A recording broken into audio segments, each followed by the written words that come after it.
Sudah, silakan. Sudah. Ya, sudah, Pak. Assalamualaikum warahmatullahi wabarakatuh. Waalaikumsalam. Warahmatullahi wabarakatuh. Mari. Terima kasih Pak Ustadz, saya diberi waktu untuk bertanya langsung hari ini. Yang Diperkenalkan saya dulu Bapak, nama dan... Ya, nama saya Samsuwono dari calon perwakilan Morobungo, Jambi. Yang pertama yang saya tanyakan ini bukan pertanyaan Pak Ustadz, tapi berupa minta penjelasan. Karena saya sering digrimisi pertanyaan dari golongan-golongan sama-sama Islam, tapi saya belum kenal tentang kata-kata yang dikatakan itu. Yang pertama, yang namanya silsilah itu apa? Dan lagi silsilah itu ada yang legal dan ada yang ilegal katanya. Jadi saya kemarin ditanya, Pak Samsuwono itu termasuk silsilah yang keberapa dari Nabi? Begitu. Karena kalau nanti salah milih silsilah, nanti jangan-jangan tidak tercapai tujuan ke surga. Ya. Kebanyakan golongan-golongan yang lain itu termasuk silsilah yang ilegal. Karena kalau silsilah yang ilegal itu, kalau membaca syahadat, itu syahadatnya termasuk syahadatnya orang yang munafik. Itu waktu itu hari raya, sebelum hari raya seminggu ditanya kepada saya. Karena Pak Samsuwono masuk Islam kan baru, jadi belum tahu tentang silsilah. Jadi alasan dia kemarin mau menanyakan tentang amalan-amalan Hindu, siapa tahu nanti golongan saya ada yang mengamalkan tentang Hindu. Apa? Tentang Hindu, jadi iya. Jadi kemarin saya jawab, kalau jawab tentang Hindu saya tahu. Tapi kalau jawab tentang Islam saya belum tahu, sebab saya ngaji baru 3 tahun. Kadang belum cukup. Dan lagi kalau saya munafik, itu ya wajar karena dulu saya memang tidak pernah beres. Jadi sekarang saya mohon penjelasan dari Pak Ustadz. Yang kedua, dan apa itu qiyas? Jadi saya ditanya qiyas, saya belum kenal tentang qiyas. Apa yang dikatakan qiyas itu mohon penjelasan, saya bukan nanya tapi memang saya belum tahu betul itu. Bab manakib. Manakib itu pemahamannya kenapa MTA tidak memakai manakib, sedangkan manakib itu bisa untuk manen padi. Jadi kalau mau manen padi pakai manakib dulu. Nah begitu. Jadi yang ketiga, kalau manakib itu tidak dibolehkan, kemarin nanya apa ada hadisnya? Ada, tapi ndoe Pak. Itu yang nanya Pak Haji. Jadi wajar kalau Pak Haji nanya kalau tentang Hindu, saya jawab kemarin katanya kalau Hindu itu apa saja Pak, enggak cukup 2 hari saya terangkan. Jadi cukup 1 jam saya dipanggil, saya hadir di situ, ditanya lengkap. Yang ketiga saya ingin ta'aruf dulu masalah mengenalkan diri untuk kajian di calon perwakilan Morobungo. Nomor HP saya 0812 732 880 43. Yang tepatnya di Jalan Lingkar depan asrama polisi, di jurusan bandara, di RT 04, di belakang SD 88, Sungai Mengkuang, Kecamatan Rimbo Tengah, Kabupaten Morobungo. Yang keempatnya, yaitu tempat tanggal lahir saya sebenarnya dari Kemadoh Batur 3, Kecamatan Tawangharjo, Kabupaten Grobogan. Dan lagi itu memang baru dikenalkan 3 tahun untuk masuk Islam Pak Ustadz. Jadi pertanyaan ini kemarin sebelum mabit kemarin sudah ingin saya tanyakan, nggak kebagian waktu. Dan yang kelimanya, hari ini saya akan menyerahkan Tuhan saya selain Allah. Jadi dulu gunanya untuk kesombongan karena Tuhan saya banyak Pak Ustadz. Sekarang saya tinggal satu Tuhan saya yaitu Allah, maka saya tidak berani sombong. Sampun kalau akhiri, Assalamualaikum warahmatullahi wabarakatuh. Ini kan enten sing nyambung Pak Ustadz. Sinten nyambung? Dari mana itu? Dari Banyuwangi Pak ya? Dari Rimbu Bujang Tebo. Oh, dari Jambi juga. Mari. Saudara. Assalamualaikum warahmatullahi wabarakatuh. Assalamualaikum warahmatullahi wabarakatuh. Perkenalkan saya nama Pak Sanuri dari Rimbu Bujang Tebo. Rimbu Jambi. Bujang ya. Iya. Sana masih ketutup asap enggak, Pak?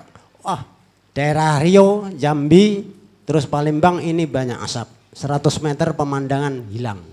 Maka kita numpangnya darat, tidak bisa atas. Karena asap terlalu padat. Kan cari udara segar ya ke Solo ini. Iya.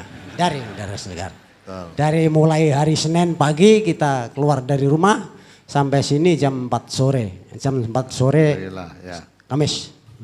Lah, saya mau tanya kepada Ustadz, apakah ada apa itu istilahnya, istilah khusus untuk kita umpamanya mau mendirikan yaitu ibaratnya kajian-kajian atau mendirikan ibaratnya gedung walaupun kecil-kecilan itu di dekat masjid itu, apakah ada syarat tidak boleh dari majelis tafsir Al-Quran ini, apa boleh apa enggak? Mbak, itu, Ustaz? syarat tidak boleh gimana maksudnya? Tidak bolehnya begini, kita mendirikan pengajian di dekat masjid ibaratnya Ya. 25 meter atau 50 meter itu Ya. apakah boleh apa tidak? Itu yang saya tanyakan yang satu.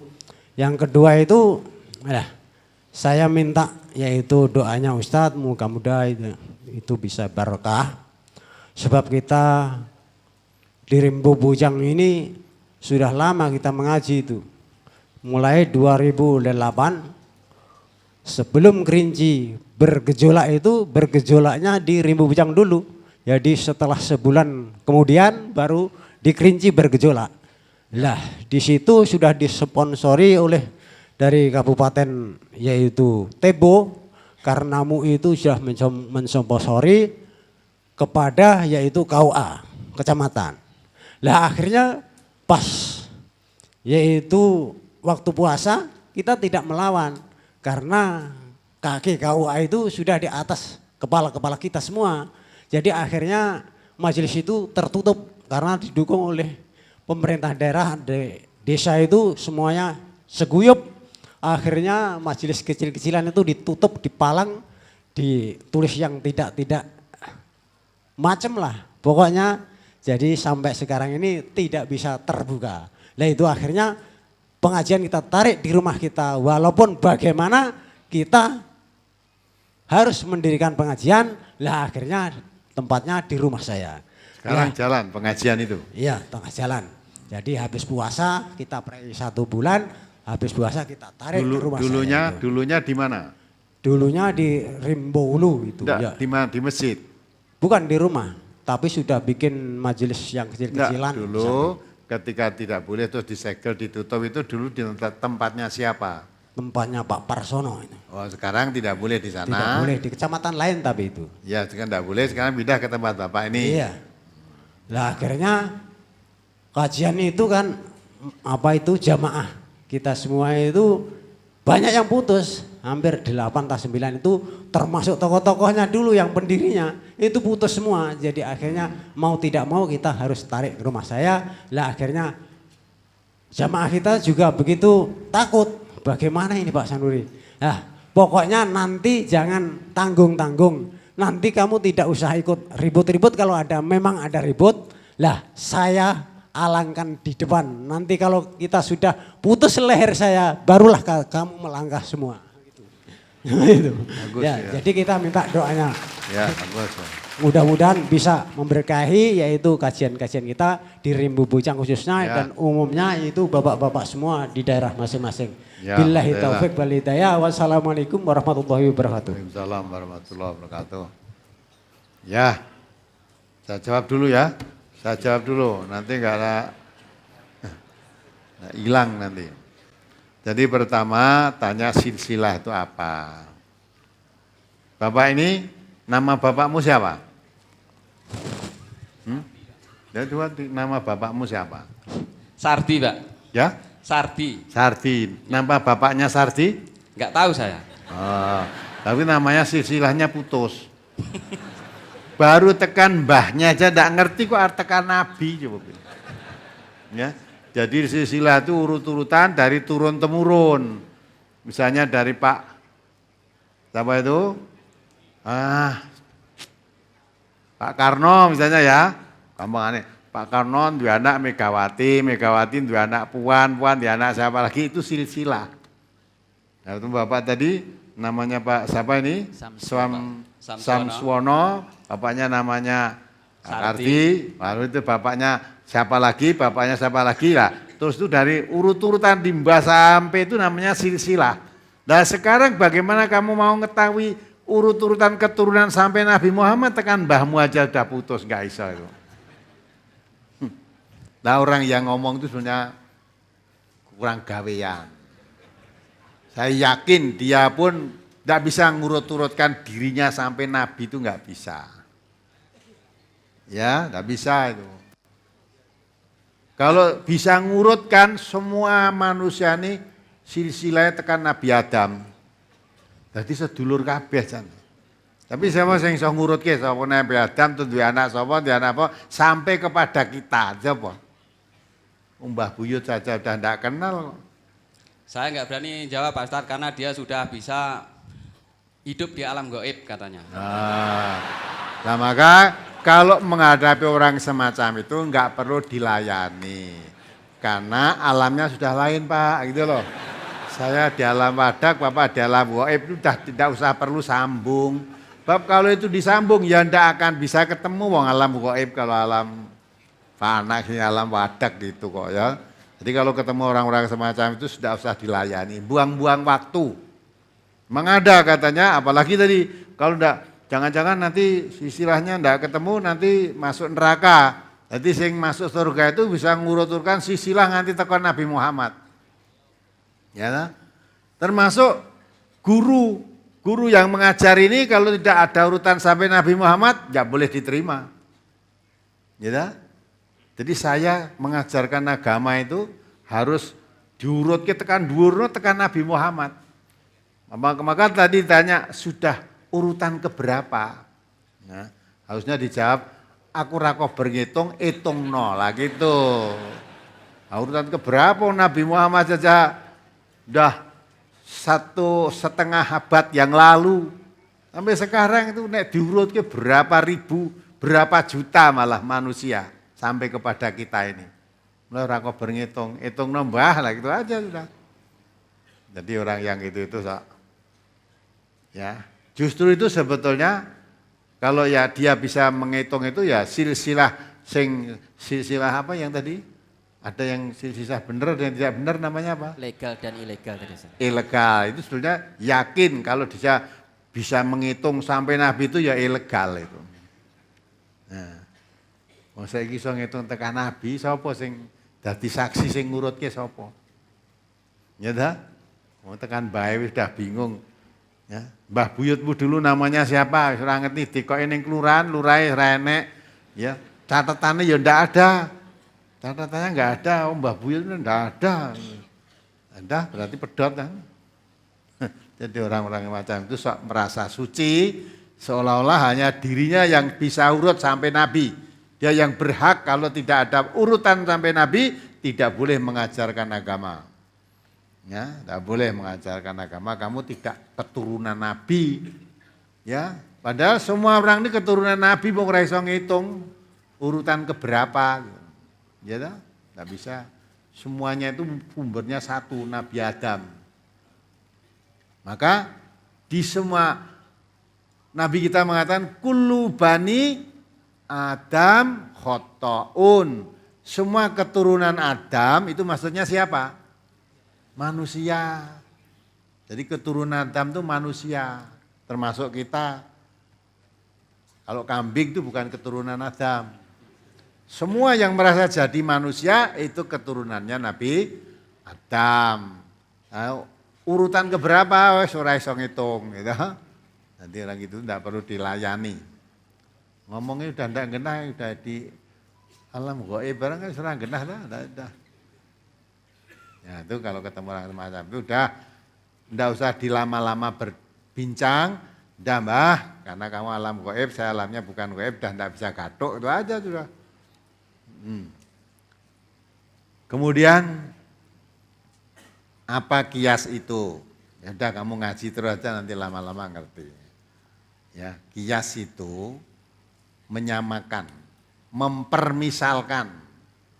Ya, mempermisalkan atau menyamakan sesuatu dengan hukum yang sama, hukumnya sama. Mengambil suatu keputusan hukum yang tidak sama, tapi maka kias itu harus sejenis, mengkiaskan, memperumpamakan. Khusus sejenis. Misalnya ya, haram dalam Quran itu haram makan daging babi. Babi. Hurimat alaikumul maitatu wa damu wa lahmul khinzir. Khinzir itu babi. Nah kalau celeng, nah itu dikiaskan. Celeng karo babi itu sama enggak? Sama lah. Mula kalau babi haram, celeng ya itu jenisnya. Itu sejenis, suatu sejenis yang hukumnya sama. Barangnya beda tapi hukumnya sama. Celeng. Ya. Itu babi. Babi, nah celeng kan di tan itu. Di tan itu. Ya, babi hutan itu katanya namanya celeng, babi hutan itu.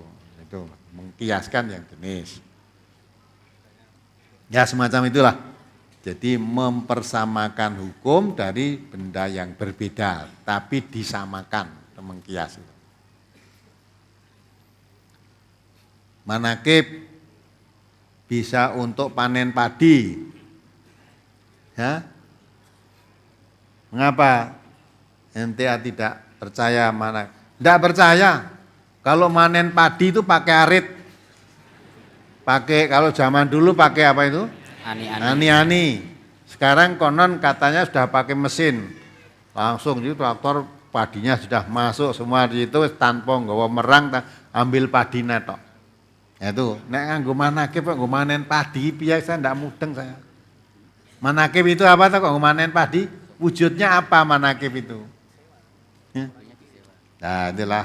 Nah, karena Bapak ya durung ngerti manakib, kudune harusnya kalau manakib itu bisa untuk manen padi dan bisa lebih cepat, Bapak mestinya tanya, saya minta manakibnya lah gitu. Ya, harganya berapa? Saya tak tuku manakib untuk manen padi itu. Jadi manakib itu apa kok gue manen padi? Ya, nyalakan jimat sudah serahkan jimat itu tadi. Apa gunanya jimatnya itu? Ya, punya jimat itu apa Pak? Yang kamu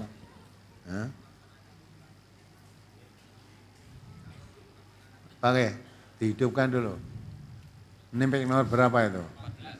14. Kalau mau melaksanakan sesuatu pekerjaan itu Mbah Brenggoyudo itu harus disebut Pak Ustadz. Namanya siapa? Mbah Brenggoyudo itu. Wujudnya apa? Wes.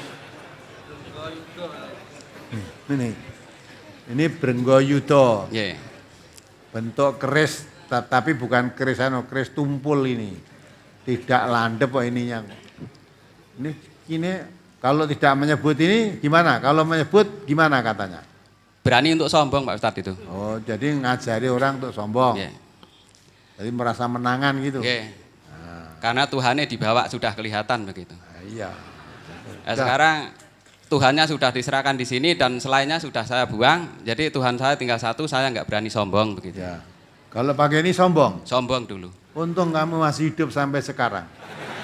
Ya, andai kata kamu tidak hidup, mati membawa Brenggayuda ini masuk neraka kamu. Ya, nah, tobatlah pada Allah, mohon ampun. Itu sudah 3 tahun nggak saya urusi Pak. Tapi biasanya saya kasih mandi kalau Jumat Kliwon dan kasih makan. Makanya apa makannya? Minyak, Ya, minyak wangi gitu Pak. oh makanya minyak wangi. Nggih. Lah wong kamu aja enggak pernah pakai minyak wangi kok malah. Dikeke Mbah Brenggayuda gimana itu? Nah, itu akalnya kan tidak jalan. Waktu punya itu jadi bodoh, akalnya enggak jalan. Oh dirinya sendiri jarang mandi malah aku dimandikan. Nah, dimakan, ya itulah. Jadi orang itu kalau tidak menggunakan agama, akali jadi tumpul. Ya, dah mudah-mudahan Allah mengampuni dosa-dosanya dan bertobat, jangan mengulangi lagi. Ya, perbuatan itu perbuatan dosa besar yang Allah paling murka kalau disekutukan dengan yang lain. Ya, masih kemudian dari Tebo, ya, Sanuri tadi, ya, untuk mendirikan majelis itu apa tidak boleh di dekat masjid? Boleh saja dekat masjid boleh. Jadi masjid kalau memang tanahnya di dekat masjid itu dirikan boleh saja. Tapi yang sudah-sudah, kalau MTA itu ngaji cedak masjid, biasanya diganggu. Apa meneh ngaji di masjid, diusir. Pasti diusir. Tapi kalau Bapak membawa rombongan, sekat di masjid, tidak diusir. Remi di masjid, tidak diusir. Malah mungkin dikancani. Ya, jam 12 bengi sekak neng masjid itu mungkin malah datang ikut. Tapi kalau ngaji mempelajari Al-Quran dan Sunnah diusir. Masjid itu bukan tempat ngaji, tempat sekak, tempat remi, tempat tidur, gitu lah. Nah, maka orang yang memakmurkan masjid itu hanya orang-orang yang beriman. Itulah. Jadi sebenarnya dekat-dekat masjid boleh saja. Tapi MTA kalau kan tidak, kecuali kalau masjid itu juga yang ngurusi juga warga kita yang cinta Quran dan Sunnah, tidak masalah ngajinya di gedung, sholat jamaahnya di masjid. Nah yang dekat itu boleh. Kadang kalau sholat aja nggak boleh kok di masjid itu. Ya mudah-mudahan lah dibuat tadi dengan pertolongan Allah, asal sungguh-sungguh. Allah janjinya tidak pernah mengingkari. Allah berjanji intan surullah dan surkum wa yusabbit aqdamakum. Kalau kamu menolong agama Allah, Allah menolong kamu dan menguatkan pendirianmu. Kukuh pendiriannya. Maka diambah dia tidak peduli. Ya, dah nanti tantangan itu. Nanti kalau potong leher saya baru kamu boleh maju. Jangan dilihat orangnya kecil itu. Andai kata memotong leher Bapak itu ya dengan untuk memotong leher sapi itu mungkin mudah itu. Tapi berani. Pertolongan Allah akan datang. Ya tak? Ya. Gimana? Lu pakai? Penjelasannya Ustadz. Ya. Jadi kita itu sebetulnya berani mendirikan majelis itu di samping masjid. Walaupun kita ini sudah dihujat satu kampung misalnya. Apalagi jalur itu sudah tidak menghiraukan kita semua. Sedangkan kita kerja bakti aja, kita membawa dorongan sendiri, membawa cangkul sendiri, kita isi sendiri, kita dorong sendiri. Kalau dia istirahat, kita ikut istirahat di dekatnya, dia pergi sedikit satu-satu. Akhirnya kita sudah, begitulah. Masyarakat kalau ada kita dari selatan, dia kalau masih ada jalan tuh dia belok ke kanan. Tapi kalau kita dari utara, mau jalan ke utara, dia itu belok. Nah itu masalahnya. Ya kita sudah dibenci. Tidak apa-apa, yang penting tidak dibenci Allah. Iya. Tapi kita mintanya penjelasan itu apa boleh apa tidak, padahal kita itu kalau berani. memang mau di masjid, dekat masjid itu banyak gangguannya, ya lebih baik yang tidak diganggu. Maka ngaji di tempat Bapak tidak ada gangguan, lebih baik di situ. Yang penting tuh ngajinya jalan, perkara tempat di mana aja boleh. Nabi kita Muhammad SAW ketika itu menyiarkan Islam di Mekah diusir, tidak boleh. Akhirnya diusir pergi, kata Nabi hijrah ke Madinah. Lah di Madinah disambut oleh penduduk Madinah dengan antusias. Akhirnya Islam, mengkaji Islam, Nabi menyebarkan Islam. Di Madinah diterima masyarakat Madinah secara luas. Akhirnya jadi kuat. Ya, nah, kuat karena tugas Nabi itu berdakwah, menyebarkan Islam. Ya sudah, teruskan. Sampai Allah memberi pertolongan. Idza jaa nasrullahi wal fath. Nah, sampai bisa masuk lagi kota Mekah yang dahulunya diusir dari sana. Nah, sekarang ngaji di mana tempat Bapak bisa berjalan, sudah enggak masalah, ngaji di situ. Enggak usah tidak masjid dulu. Ya, nah, nanti kalau sholat aja di masjid. Ngajinya di tempat di mana aja. Yang penting ngaji bisa jalan. Nah. Bab Islam itu tidak bisa dimenangkan dengan banyaknya masjid, enggak. Ya.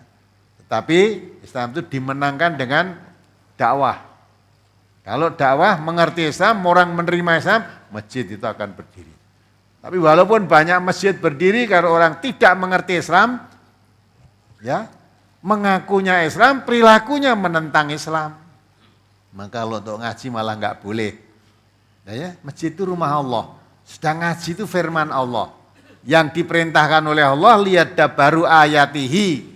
Ya, supaya dipelajari tiap-tiap ayatnya. Nah, kita pelajari malah tidak boleh. Nah, padahal di masjid Allah, rumah Allah kan tidak boleh untuk ngaji firman Allah itu kan kacau tuh. Tapi sabarlah karena menghadapi orang tidak ada. Nanti kalau kita tahu, ya mudah-mudahan mereka dibuka hatinya.